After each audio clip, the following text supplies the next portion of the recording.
जय गौ माता, जय गो ज्ञान। कहते हैं चिकित्सक भगवान का रूप होता है, बात सत्य है। लेकिन पशु चिकित्सक भी भगवान से कम नहीं होते। चिकित्सक जहां इंसानों का इलाज करता है, पशु चिकित्सक अन्नदाताओं और पशुपालकों के पशुओं का इलाज करके उन्हें स्वस्थ दूध, दही, छाछ प्रदान कराने में मदद प्रदान करता है। आज हमारे साथ हैं राज्य के बहुउद्देश्य चिकित्सालय तिजारा के पशु प्रसार अधिकारी डॉक्टर महेंद्र शर्मा जी। आज हम उनसे पूछेंगे गाय का उपचार कैसे किया जाता है, गाय की बीमारियां क्या क्या है, गायों की पहचान कैसे की जाती है। डॉक्टर साहब नमस्कार, आपका बहुत बहुत स्वागत है। नमस्ते आप सभी का।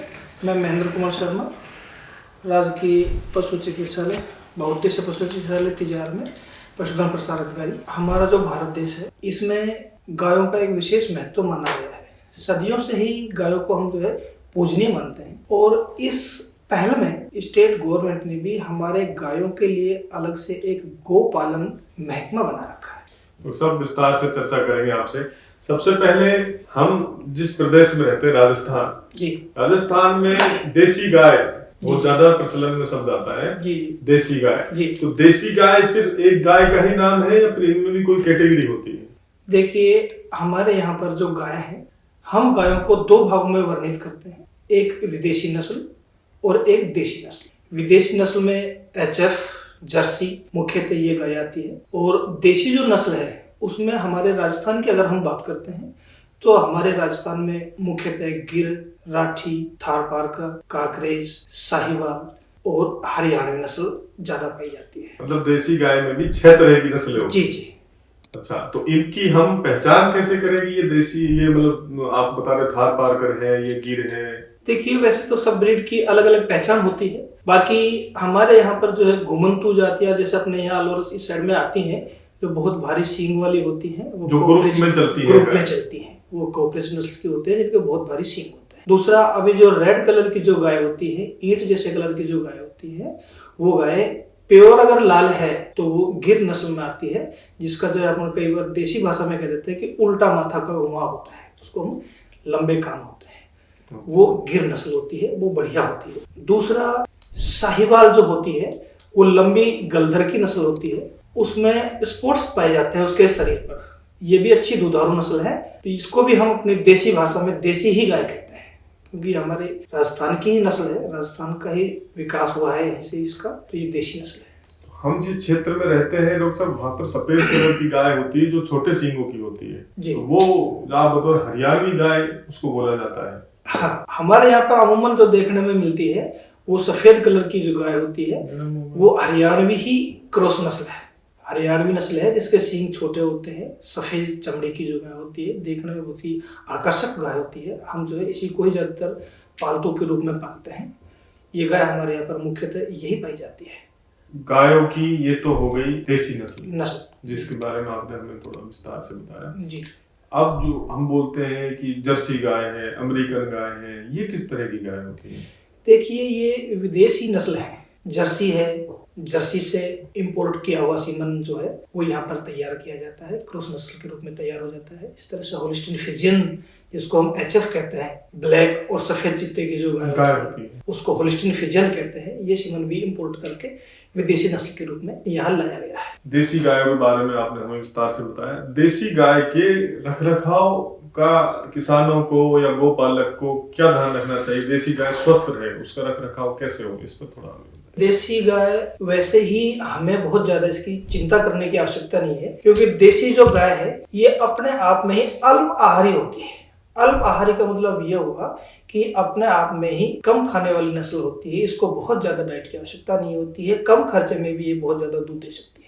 तो सर, दूध से याद आया, गाय की दूध देने की क्षमता देसी गाय की कितनी रहती है? देखिए, ये उन्नत बचपन से अगर कोई व्यक्ति उन्नत तरीके से अगर गाय का रखरखाव करके उसको लालन पालन करता है, तो वो गाय अमूमन जो है 13-14 लीटर दूध इजी वे में दे देती है प्रतिदिन का। हाँ। साहब, गाय के रखरखाव में, देसी गाय के रखरखाव में आपने बताया कि कोई ज्यादा अपन को ध्यान देने की आवश्यकता नहीं रहती, वो अल्पाहारी होती है, इसलिए वो स्वस्थ रहती है। देसी गाय की मुख्य नस्लों के बारे में आपने बताया। देसी गाय में बात आती है, जब हम आप चिकित्सक हैं आपसे बात कर रहे हैं कि देसी गाय की ऐसी कौन कौन सी मुख्य बीमारियां हैं, उसमें उपचार क्या क्या होते हैं और उसका संभावित खर्च क्या आता है। देखिए ऐसा है, बीमारियां संक्रामक और मौसमी इस तरह की दो भागों में अपन डिवाइड कर लेते हैं। तो संक्रामक जो बीमारियां होती है, जिसको हम उड़ने वाली बीमारियां बोल सकते हैं, जैसे कि वही वायरस से जनित होती है, जैसे गलघोटू है, खुरपका, मुंहपका है। अभी कुछ दिन पहले लंपी स्किन डिजीज वायरस जो आया था, उससे भी एक बीमारी लंपी के नाम से चालू हुई थी। इस तरह की जो बीमारियां होती हैं, ये बीमारियां, इन सबका टीकाकरण होता है गवर्नमेंट के द्वारा।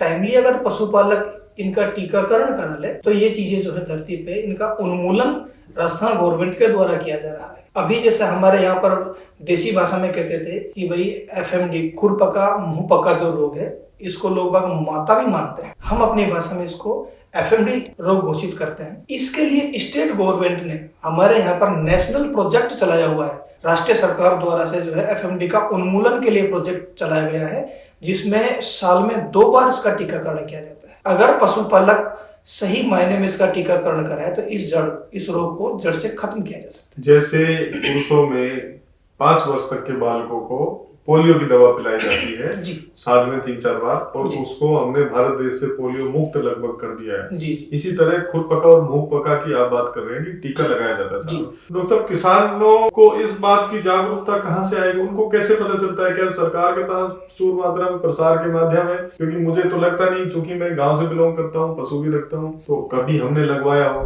देखिए ऐसा है, अभी जैसे अपन तिजारा तहसील की बात कर रहे हैं, तो तिजारा तहसील में शायद मेरे हिसाब से केवल 2 ही ग्राम पंचायत ऐसी हैं जहां पर हमारे चिकित्सा केंद्र नहीं है। बाकी अपने तिजारा कंप्लीट कवर हो चुका है लगभग। पंचायत, ग्राम पंचायत पर हमारा जो है स्वास्थ्य कर्मी बैठता है। तो डॉक्टर साहब, जो आप ये उपचार बता रहे हैं, एक तो ये संक्रामक बीमारियां हैं, उसके अलावा चारा खाने से भी क्या कोई बीमारी हो जाती है पशुओं का? अगर कोई अत्यधिक चारा खा ले, या फिर आजकल क्या है, दूध की मात्रा बढ़ाने के लिए पशुपालक विभिन्न प्रकार के ये जो अवयव डालते हैं, खल, काकड़ा, बिनोला, चूरी ना, तो उससे भी क्या बीमारी की संभावना रहती है कम या अधिक खाने से? देखिए ऐसा होता है, पशु और ह्यूमन, इनमें एक 2 चीजों का विशेष डिफरेंस होता है ना। डिवाइडेड हूफ, यानी जिस पशु का खुर बटा हुआ है उसको हम रूमिनेंट्स की श्रेणी में लाते हैं। अगर हम हमारी भाषा में बात करें, रूमिनेंट्स का मतलब होता है जुगाली करने वाले पशु।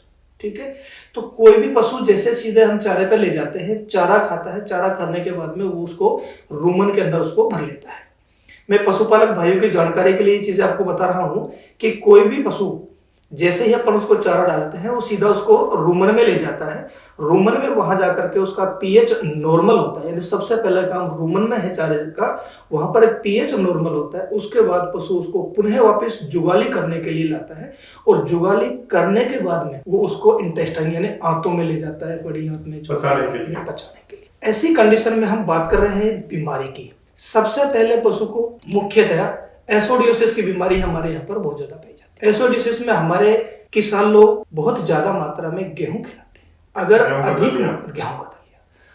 अधिक मात्रा में गेहूं का दलिया खिलाया जाता है तो गेहूं एसिड बनाता है, और वो एसोडियोसिस में कन्वर्ट होकर के और पशु ओफीड हो जाता है, जिसको लोग देसी भाषा में कहते हैं कि हमारा पशु बाई में आ गया, मुंह से लार गिर रहा है। डॉक्टर साहब, बाई या फिर एक शब्द और गाँव में अफारा आ गया, क्या ये इसी से संबंधित है? बिल्कुल, ये इसी से संबंधित। कुल मिला के किसान भाइयों को आपकी तरफ से ये सूचना है कि अनाज जो गेहूं होता है या मोटा अनाज कोई भी बाजरा वगैरह कम खिलाएं। बिल्कुल कम खिलाना। आपके जो ये खल, बिनोला और चूरी और ये हमें जो है न्यूट्रिशन जो होते हैं, पौष्टिक तत्व, उनका एक विशेष ध्यान रखना चाहिए, है ना। हर चीज का जो है एक बैलेंस डाइट के रूप में हमें पशु को खिलाना चाहिए। और पशुपालकों को मैं तो ये भी एक विशेष रूप से कहना चाहूंगा कि हम एक सबसे बड़ी जो मिस्टेक करते हैं कि हम मोटा नमक खिलाते हैं, जबकि पशु को हमें जो है आयोडीन युक्त नमक खिलाना चाहिए।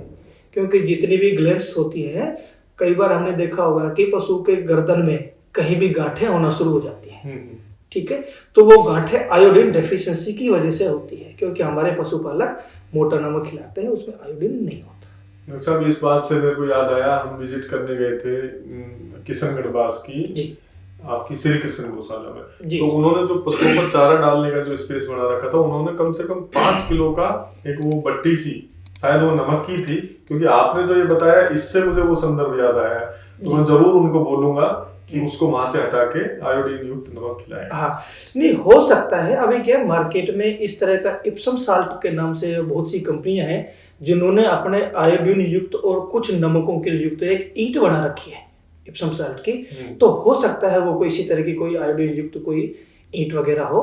बाकी ये डेयरी में भी पहले सरस डेयरी में भी ये चीजें आया करती थी और हमें ये चीजें डालनी भी चाहिए। आपने बीमारियां बता दी, उनके उपचार बता दिए। जी, क्या पशुपालक अगर सामान्य चिकित्सालय में, आपके बहुउद्देशीय चिकित्सालय में जाता है तो क्या उसको कुछ पे भी करना होता है? मतलब संभावित खर्च क्या होता है इन बीमारियों का? देखिए, हॉस्पिटल बाउंड्री में जो भी पशु हमारे पास में आ जाता है उसकी निःशुल्क चिकित्सा है। कृत्रिम गर्भाधान जो है वो बिल्कुल निःशुल्क है। आधार कार्ड से पंजीकरण होता है, रजिस्ट्रेशन होने के बाद में ओटीपी आता है, उसके बाद में निःशुल्क है। अभी अपन जो बात कर रहे हैं, अगर हम इसमें चर्चा करें कि नस्ल सुधार, तो नस्ल सुधार में क्या है, हमारे पास में ये सभी जो अपने राजस्थान के जो ब्रीड हैं, इनको हम देसी नस्ल कहते हैं, इनके हमारे पास में सारे सीमन हैं। और एक बहुत ही खुशखबर की बात यह है कि स्टेट गवर्नमेंट ने हमारे यहाँ पर सभी हॉस्पिटलों में अभी तक डिमांड मांगी हुई है सेक्स सॉर्टेड सीमन की। पशुपालक भाइयों को इस चीज से जानकर अति हर्ष होगा कि सेक्स सॉर्टेड सीमन क्या है। सेक्स सॉर्टेड सीमन में अभी जो हम देख रहे हैं कि हमारे गलियों में आवारा सांड घूमते हैं, बछड़े घूमते हैं, तो इनकी बड़ी दुर्दशा हो जाती है। अब ये चीज डेवलप हो गई है कि हमें केवल फीमेल ही पैदा होगी। स्टेट गवर्नमेंट ने ये कदम उठा लिया है कि आपने यहाँ पर एआई कराओ, सेक्स सॉर्टेड सीमन से एआई कराओ और फीमेल ही पैदा करो, ताकि नर की किसी तरह की कोई दुर्दशा न हो। मतलब नंदियों को बचाने के लिए, नंदियों का संरक्षण तो नहीं कह सकते, लेकिन नंदियों का जो अनुपात है वो तो घट जाएगा। फिर इससे फिर आपका सीमन कहाँ से आएगा? अगर 2, 4, 5 साल बाद ये स्थिति आती है कि आपको नंदी मिले नहीं, तो फिर कैसे सीमन? नेचुरल कोई भी चीज कभी खत्म नहीं होती। जिस ब्रीड का हम रख रखाव कर रहे हैं, जो ब्रीड हमें अपने स्टेट गवर्नमेंट में डेवलप करनी है, उसका एक प्रोजेक्ट होता है। अपने राजस्थान के अंदर स्टेट गवर्नमेंट का सीमन, फ्रोजन सीमन का जो बैंक है वो बस्सी के अंदर है। बस्सी वहां पर सभी उन्नत नस्ल के हमारे यहाँ पर सांड रखे जाते हैं और उनका जो है सीमन तैयार